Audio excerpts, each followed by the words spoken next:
السلام علیکم۔ حضور اکرم صلی اللہ علیہ وآلہ وسلم کی نواسی سیدہ زینب بنت علی رضی اللہ عنہما کے سیدنا عبداللہ ابن جعفر رضی اللہ عنہما سے نکاح کا واقعہ۔ یہ واقعہ الاستیاب، اسد الغابہ، سیر اعلام النبلاء، طبقات ابن سعد اور الاصابہ میں مذکور ہے۔ حضرت علی کرم اللہ وجہہ نے حضرت عبداللہ ابن جعفر رضی اللہ عنہما کے والد حضرت جعفر رضی اللہ عنہ اور پھر ان کے بعد حضرت ابوبکر رضی اللہ عنہ کی وفات کے بعد ان کی والدہ حضرت اسماء بنت امیس رضی اللہ عنہ سے نکاح فرما لیا تھا۔ چنانچہ حضرت عبداللہ ابن جعفر رضی اللہ عنہما بشمول اپنے دو بھائیوں کے اور حضرت ابوبکر رضی اللہ عنہ کے صاحبزادے محمد بن ابوبکر رحمہ اللہ کے سیدنا علی رضی اللہ عنہ کی نگہداشت میں جوان ہوئے تھے۔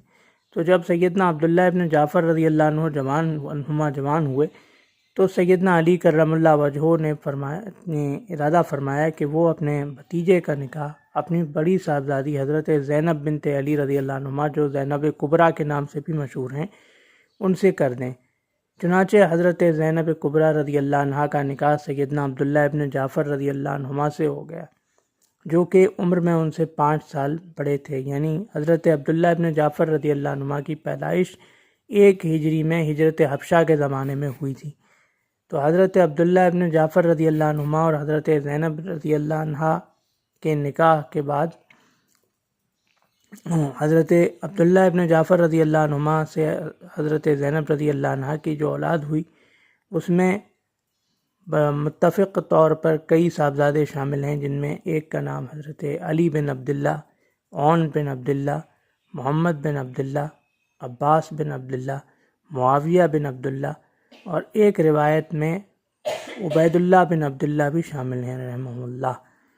جن میں سے صرف مکمل جو حالات ملتے ہیں وہ حضرت عون بن عبداللہ، محمد بن عبداللہ اور معاویہ بن عبداللہ کے ملتے ہیں، کیونکہ معاویہ بن عبداللہ سے پھر آگے نسل چلی، عبداللہ بن معاویہ نے پھر بعد میں سیاسی طور پر تاریخ میں اہم کردار ادا کیا۔ تو یہ تھا حضرت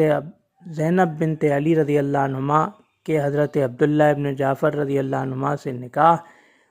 اور ان کی اولاد کا مختصر جائزہ۔ انشاءاللہ اگلی ویڈیو میں ہم حضرت ام کلثوم بنت علی رضی اللہ عنہما کے نکاح کے بابت